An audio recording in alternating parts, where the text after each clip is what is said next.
أفحسبتم أنما خلقناكم عبثا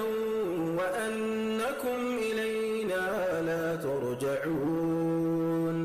فتعالى الله الملك الحق لا إله إلا هو رب العرش الكريم ومن يدع مع الله إلها آخر لا برهان له به فإنما حسابه عند ربه إنه لا يفلح الكافرون وقل رب اغفر وارحم وأنت خير